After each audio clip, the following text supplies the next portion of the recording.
Hopefully some of you have had a chance to check out the first video in this series of rook endings from basic to advanced. Um, the first video covered the details of how to win the Lucena position, which is the most important position to know in basic rook endings. And then also the basic draw, the Philidor draw, which if you're looking at this position here, that would be if white was to bring the rook to the third rank, cutting off progress from the king, forcing this pawn to push, because as you can see, black can really make no other progress otherwise. Once he pushes this pawn, the king has no squares to hide from check. The rook comes back down and will now draw because the king has nowhere to hide. But I did want to start with the basic review because I want to mention one other thing about this position before we move on to the more advanced ones. And that is that in the Philidor drawing method, the most important Philidor drawing method is this process of cutting along the third rank, or in black's case, the sixth rank, to prevent progress, and then coming back behind. However, in dealing with the knight or the rook pawn, if this pawn was a rook pawn, there is one other way to draw these positions that I feel is important to know. So with the knight and rook pawn, it's important to know that the Philidor passive method of drawing. So what are we talking about? We're talking about Philidor active method on the third or sixth rank, like I just showed you here. Or we're talking about drawing with the Philidor passive method, and that's very simple. With the knight and rook pawn, you have the ability to simply come down and wait. Because believe it or not, even if you don't know anything about this rook ending, when it comes to drawing a knight or a rook pawn, black, in this case, is completely unable to make progress. There is nothing he can do here. Even pushing the pawn here, I mean, you could give check, force his king back, and easily draw this now by just waiting. But just to prove the point about passive defense, is that you wouldn't even have to do that here. You could continue to wait along the first rank, exploiting the fact that black has no way to make progress. In fact, the only trick he can even try would be to try to bring his rook to the flip side of the pawn and then push, threatening this move. However, if you look at this position, you notice, though, that that idea loses immediately. So the only way he can try to win would be to lose. Kind of good to know. But I did want to start with that position as kind of a promise to you from what I talked about in the last video, moving backwards to forwards, making sure we cover all the fundamentals, all the important ideas, so that as we start to get to the more advanced positions, you have a very good foundation about where these positions are headed. You know, all the little tricks that you should be aware of, you'll be aware of them. So there you go. With that said, I want to use that opportunity to move on to the next position. If you were white and trying to draw, very similar to the last one, except one crucial difference. The pawn is no longer a knight or a rook pawn. Now, if you look at this position and see that it's a centralized pawn now, I guess anything from the bishop's closer, the bishop pawn, the king pawn, the queen pawn, etc. That's more of a centralized pawn. So I want to start with this pawn to point out to you that the passive defense would no longer work here, because if you wait passively, the rook does have enough room to come to the other side now. Good note is that he can't do it right away, because without the threat of checkmate, you actually have a cute little trick threatening to take the pawn and win the rook. So he would come back and you would come back. But upon trying it a second time, he would notice that if he gives check first, forcing your king to move to either one of these squares, and then goes to the A file with tempo, if your king was on A1, you'll notice that that would be check. Your king would now be forced to go back to B1 to prevent that move, and the pawn makes progress with tempi on the king, followed by the obvious check and white resigning. So what did we start with here? We started with the basic Philidor draw, reminding you of the active defense, but we also made a note that the passive defense would work with the knight and rook pawn. So the next stage was moving on to a position where the passive defense doesn't work. Here, the only defense would be back to our standard Philidor active cutoff, followed by bringing the rook back behind and drawing. Because once again, note that the passive defense would be a losing idea here, based on the fact, I mean, here you have to go back to guard the back rank, based on the fact that that he has an extra file to come around because this pawn is a more centralized pawn. If it was a D or E pawn or an F pawn, the same would be true. So, again, if you have some confusion or there are points there you want to review, hopefully you have the ability, you have some time here to pause it at certain moments and try to integrate those ideas. So you can do that on your own time.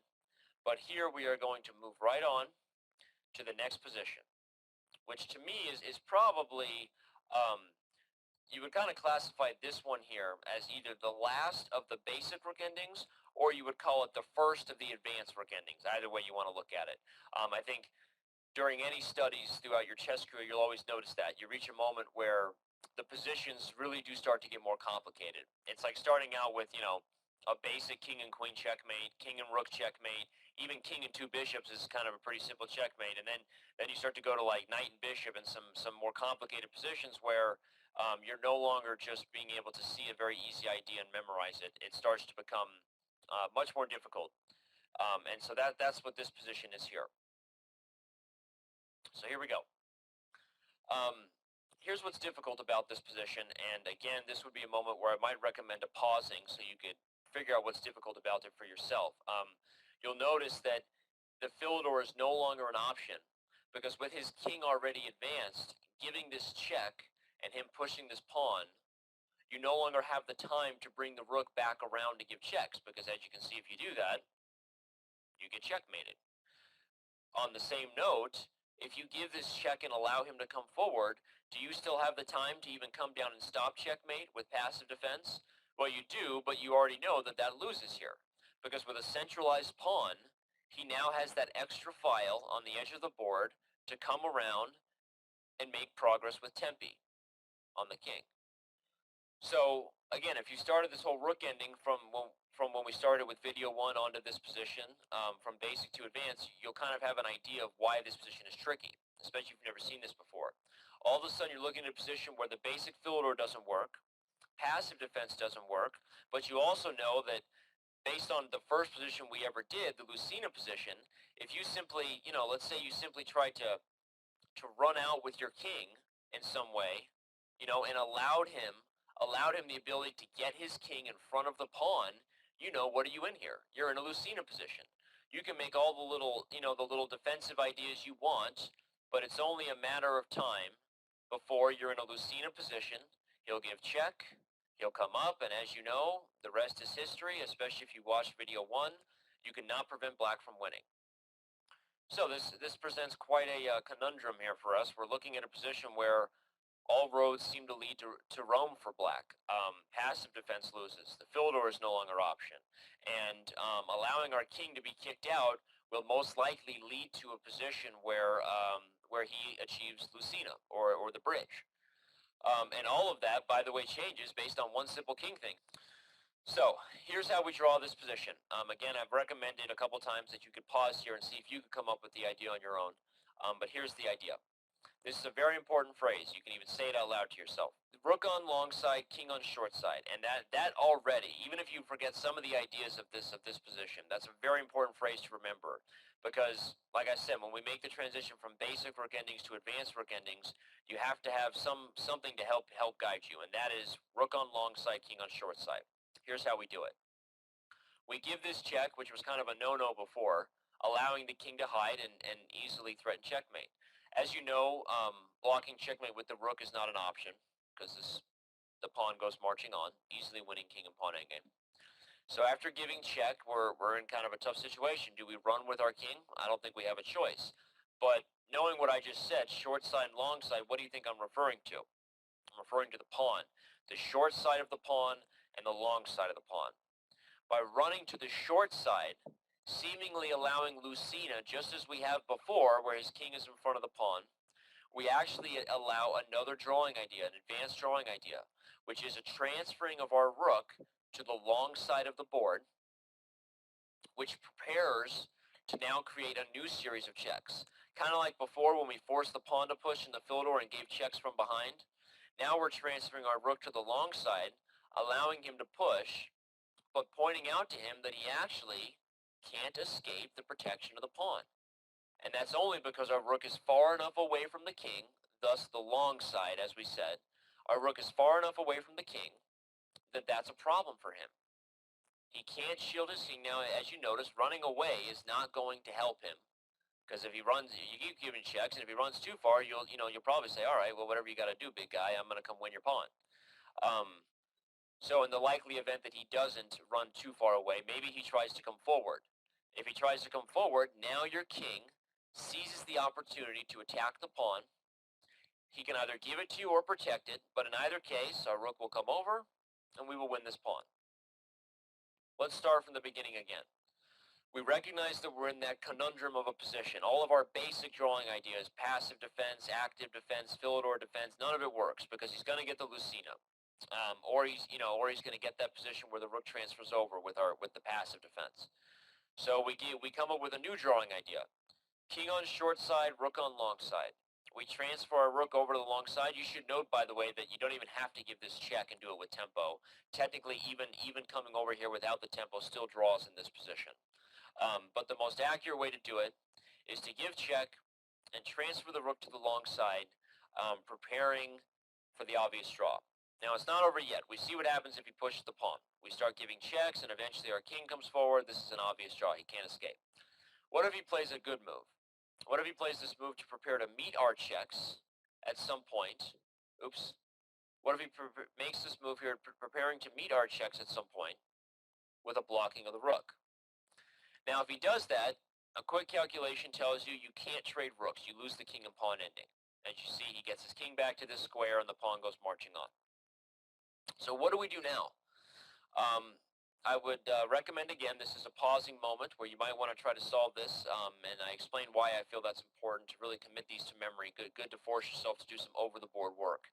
A lot of people don't like to do that. You just want to sit here with the video and let me spoon-feed you, and I know that. That's okay. But I would recommend, if you really are trying to progress, try to do some solving of your own, and you'll find that your progress is much quicker. So here's the answer, though, now that you've had your moment to pause. The answer is another phrase I like to call wait on the eighth. There may be some other theoretical ways to draw this because your rook could come down and maybe prepare some other ideas based on rook on long side, king on short side. But the easiest thing to do is to wait with your rook on the eighth. Okay? Now, the reason for that is that let's say you tried to wait on the sixth and he made progress. Well, in some positions, there may be a chance. Well, for example, if you wait on the sixth here, he comes directly forward with the pawn, and all of a sudden you realize, well, gosh, he's getting a queen, and I can't stop it. Notice that if your rook was on the 8th rank, your king could go here, and not only have you stopped him from getting a queen, but you've actually prevented him from making any moves, really, because if he moves his rook off the 7th rank, you would give check and come after the pawn. So waiting on the 6th rank wouldn't make sense. And waiting anywhere else is not quite as effective either, because at some point, there may be a little bit of a discovered check, which wouldn't be capable if your rook was on the 8th rank, and then a pushing of the pawn, and all of a sudden, if you're not careful, he may be just one step or two away from getting Lucina in position. So we don't want that. Let's not even go there and argue if there isn't some incredibly accurate Fritz way to draw this position. The point is we don't want that. We want to wait on the 8th. And when he pushes his pawn, we come forward with the king. Once again, this was the position I was talking about a second ago in our heads. You notice that black has no way to make progress here. He does whatever, you come back over. At some point, he'll either go back and forth, or he'll try to do the tricky thing, which is to move the rook around, which is what he should do. But again, you're going to give this check, and when he comes down, you're going to give this check, and when he comes down, you're going to take the pawn, right? Wrong. If you take the pawn, he'll give check, and all of a sudden you lose your rook. So what's funny is actually when he's moving his king back and forth, the easiest way to draw is not to take the pawn, but to just keep checking, and either he'll let you have a draw by repetition, or he'll move away with the king, which achieves the same purpose of a drawn king and rook endgame. Pretty simple, right? So you notice that already, that's why I said this is that transition endgame from basic to advanced. Already, even though hopefully I'm doing a good job explaining the ideas, and you're seeing the idea of king on short side, rook on long side. Already it's getting much more difficult, isn't it? I mean, this is a much deeper position. Many more moves that you have to commit to memory before you really can have this position memorized, this position really down cold. And that's kind of true with chess. If there was some simple way to load up to the matrix and have every answer in our heads, I guess we would all do that, right? But there isn't, and so that's why you'll notice that all the best chess players, and I think best teachers, in my opinion, will not just tell you, okay, this position has this answer, memorize it. Well, that applies to this position, and that can only go so far, because I know there are hundreds of thousands of positions. The best thing to do is to find patterns. So find an idea you can apply to multiple positions, just like when you're correcting your own games. If you can find a pattern of mistakes, like not just that on move 27 you hung your queen, but that you're consistently misplaying a closed pawn structure, you don't understand the idea, or that you're always under time pressure, or that this is an issue, or that is an issue. I mean, those are things you find in your game and you correct, and that affects your overall progress, as a whole, rather than just one particular game. And the reason why most people's progress is slower, if you don't mind me being blunt about it, you're watching this video because you want to get better, is because most people don't want to really be that self-critical. They don't really want to admit that, oh, you know what? Gosh darn it, chess just comes down to that one mistake sometimes. Well, you know what the truth is? Ask grandmasters, they'll tell you that's not really true, because most of the time, 99% of blunders are made when people were already in a bad position to begin with. They just didn't admit that to themselves. Okay? So again, how does that have to do with this endgame? I don't know, but I'm trying to give some good psychological chess advice here. And back to this endgame, it does have to do with it in the sense that if you can memorize these ideas, things like king on short side, rook on long side, things like, the Philidor position that works in multiple rook endgames. When you can memorize ideas and patterns, you make a lot more progress than you do if you just memorize one position. That, I think, is pretty simple. I think most people understand that. So again, we transfer the rook to the long side. We know that we're meeting his push with checks, checks, checks, checks, checks, checks, and we will draw. The trickiest thing he can do is try to trick us into some sort of rook ending. King and pawn endgame, excuse me. But we're not going to do that. We're going to wait on the 8th. He can give a check, by the way. We'll wait on the 8th here. Again, you're not worried here. If he pushes the pawn, you have two things you can do. The easiest way to draw is to simply give check, and again, come back to the 8th rank. I know this seems kind of crazy because we're allowing him to push, but if you remember, this is the same position we just had. There's no way for him to make progress here. He can't trade rooks because we'll win the pawn. Notice that the same thing applied here. He couldn't trade rooks because we would have taken and won the pawn. So by waiting on the 8th rank with the rook, you eventually lead him to a position where he has no choice but to either push the pawn or what. In fact, notice here, actually, if he tries to come around and hide, the moment he went here, what have you noticed about this position? See, if you're doing our system here, you should notice that this is now a Philidor because the pawn is in front of the king. If you did the step-by-step process, you would sense the opportunity to come behind the pawn, and now all this king on short side, rook on long side stuff doesn't even matter anymore because he made the mistake of giving you that opportunity. All of a sudden, you're behind the pawn, and this is an easy draw. If he had tried to come this way, you know what you would have done. You would have just simply given checks with the rook until kingdom come. So, okay, a difficult endgame to understand. Pretty much took up the whole time of this video here.